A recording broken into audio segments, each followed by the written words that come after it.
Hey everybody, we got a lot of fun with Thor today with Jack Kirby and Neal Adams. But first, I want to share with you something I got a couple years ago. It is an advent calendar where the Nakatomi building has Hans Gruber falling. See, it's got a magnet and everything. Pretty spiffy. So gotta have it. I know there's a lot of arguments on whether Die Hard is a Christmas movie or not, and it came out in summer, but it is fun to watch at Christmas time. It's like a little bonus. It's never always a good time to watch. So I was in a previous episode, I talked about the Epic collection that was supposed to be number 5, and it had a Marie Severin cover.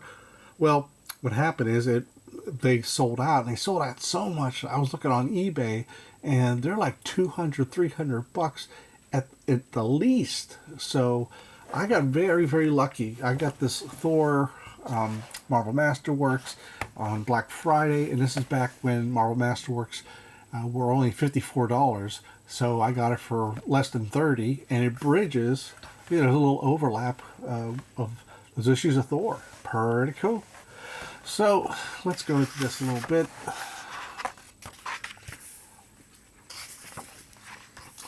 That was the cover of the Marvel Epic collection that is so expensive. Will Murray does the intro, and it's good because I dig Stan and all, but he was kind of, this is back in 2010, but he kind of like, he's very loose with his language as far as kind of faulty memory and a lot of alliteration, and that's fun. But sometimes you want a Roy Thomas or somebody to do an intro where you get actual facts about stuff. So we got Bill Everett inking around this time, which is pretty interesting because Coletta was still on the book. I don't know how bold it is. Ulick. I have a really cool I don't know what he is, like 6 inches tall figure of Ulick. He's got those big things he put in his, I don't know, they're not brass knuckles, but there's something really dangerous that he wears. So, anyway, I have this floppy at home. Really cool stuff. But at this point, Kirby's already looking at the door. The stuff he's doing now, like this, isn't quite earth-shattering.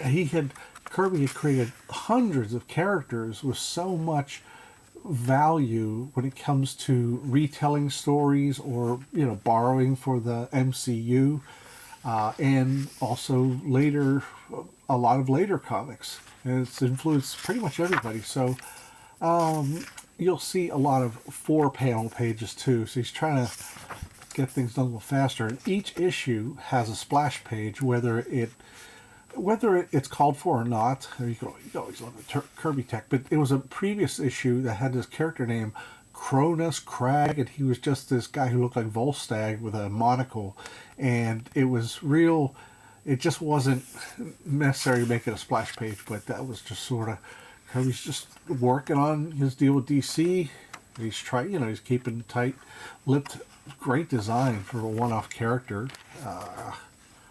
And the Crypto Man. And he shows up later in an issue of Hulk 204, which was Herb Trimpe, and I think Joe Staton inked it. I don't know.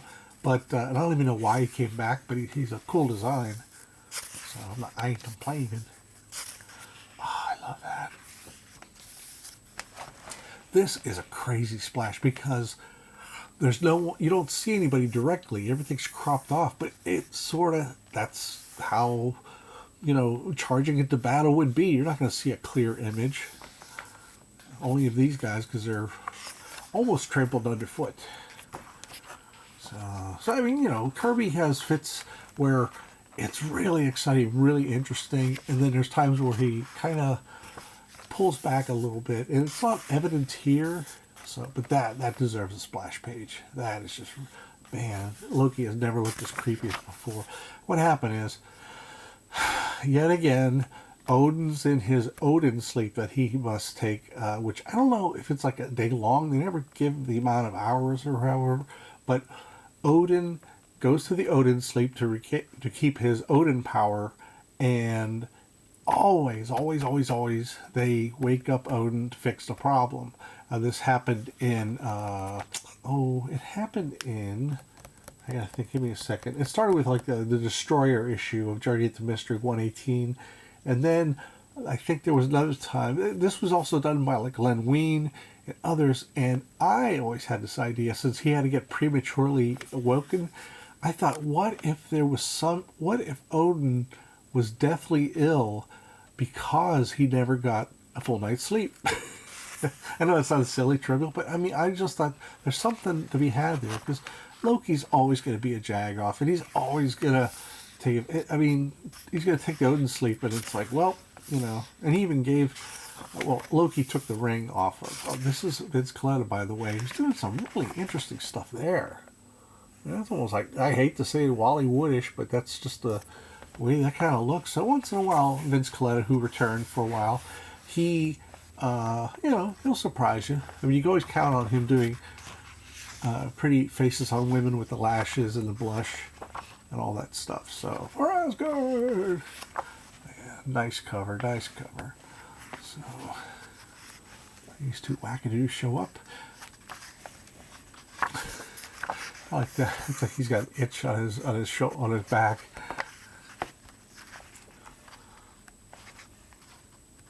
And you got Surtur, the fire demon. And this is not the first time. It's happened quite a bit. Oh, see, my Lord Odin, thou hath returned conveniently. So he puts everybody back in the bottle. The genie's back in the bottle.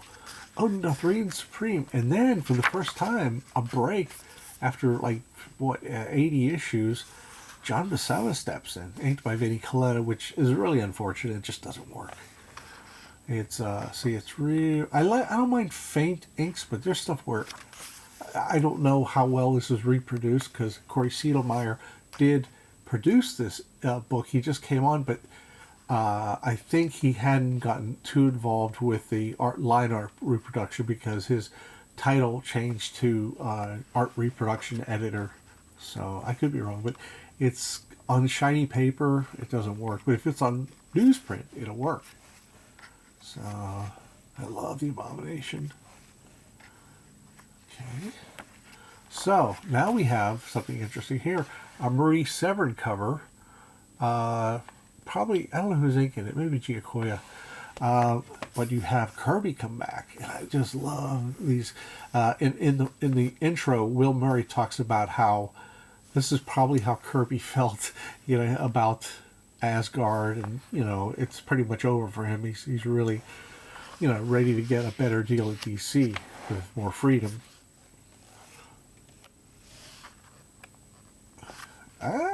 Loki. So I mean, see, there's a lot of filler here. Beautiful filler, but it's filler. So Loki shows up.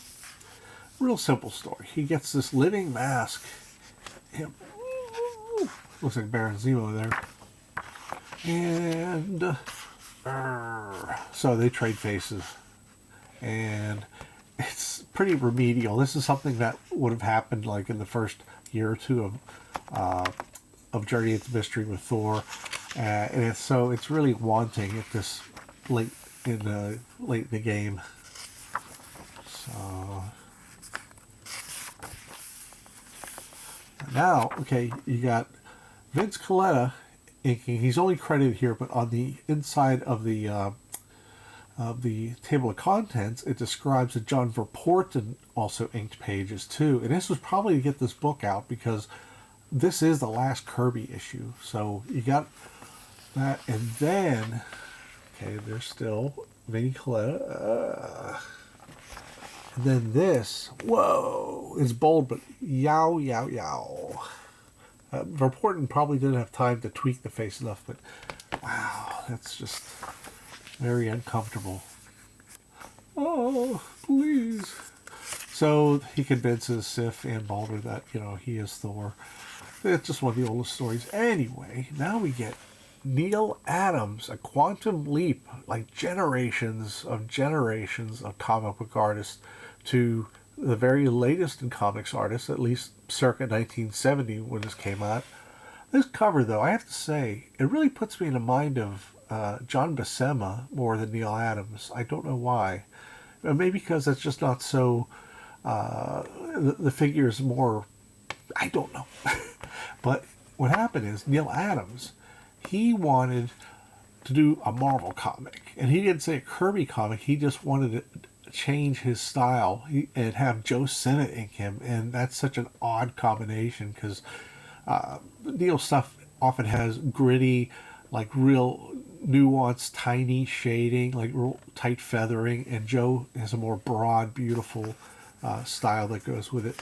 And Neal wanted to give it a shot. He just said, "Hey, I want to do a Marvel comic the way you see in a Marvel comic." And right there, that's out of something where Thor and Hercules would fight and destroy a semi. A lot of stuff is going on that he's tapping into Kirby. He still has his Neal Adams isms, but there's some little squiggles here and there, Kirby-esque ones. There's Thor, the big splash page. Now let me go back. I'll show you what the thumbnail compared to, whoops. This was from issue 143 of Thor, where basically Thor is talking about Odin to people at a soda shop. And clearly Adams he loved those things on the knuckles. I do too. But just like every issue, Odin always wears something different, which is what Kirby must have loved, because you just make up the new costume next issue. I mean, Odin is probably, he would probably be on Mr. Blackwell's best dress list like every year, and since he's immortal, he would win every year. But anyway, yeah, this isn't a Neal Adams type layout. This is a Kirby kind of style, and it's great. It's really cool. It totally tripped me out when I bought it years ago. I had the original floppy issue, and so really, really fun stuff. Oh, I love it. I love it. I love it. And there's other little touches. That is a sort of Kirby build-up. Very much so. And that's kind of got the Kirby action go. Neal Adams did a lot of foreshadowing, but this really has the broad image, that Kirby would suggest. That's sort of back to Neal Adams, but he's not going to change everything. Makes the statues. The kind of, oh man, this sucked. I hated this. Page 12, page 13. Well, for a time, at this time, they put advertising at the bottom half of these pages. Look, geez, look how great that would have been if that was a two-page complete splash. One thing that really annoys me about DC in this era is they did this all the time, and it just kills some of the energy out of it. I don't know. It's a drag. So, I like that. That's almost sort of John Buscema. John Buscema. So, here we go with Fandral, who is essentially Douglas Fairbanks.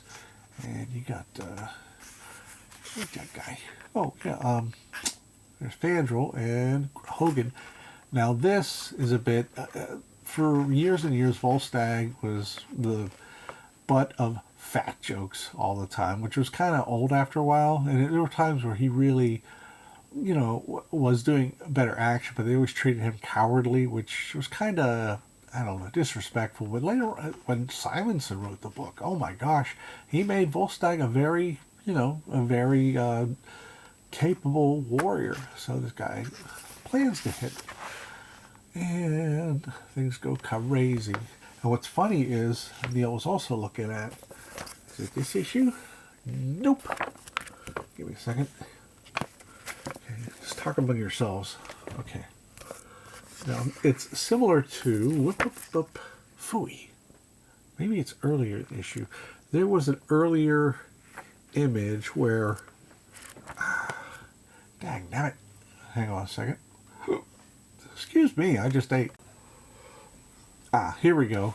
Another situation. His back is to a warrior, and to no effect. So again, there's like the zaniness going on there. Zany. Okay, this is the second issue. Whoop, whoop, whoop. Did I miss anything? No. Well, as the issue continued, this is a Marie Severin cover. Or if it's not, somebody redrew that, because all these figures down here are no doubt Marie Severin, and Balder looks Marie Severin with a John Romita touch-up on the face. That I'm not sure of. That might have been John Buscema, and maybe they decided to redo the whole thing. I mean, when you're at the UN, and you have all these Asgardians, and you have all these delegates, and you have all the, I mean, that's a lot to carry in one splash page. So, I tell you, it's like he's half Italian. He's talking with his hands. Ah! Anytime I go home and see my relatives. So Loki's having a flashback of how he got switched over, and there's that crude Kirby face, but I love Neal, but he neglected to carry it through to make him ugly. Loki looked just like a regular guy. He didn't have that snarly, bent nose and all that, but that's just a small oversight. See, that's a very Kirby thing. And it's beautiful. Love that. Follow through. And Kirby did that a lot too. Adams may have already been doing it, but that's a very Kirby thing by putting the hand there. And there you go.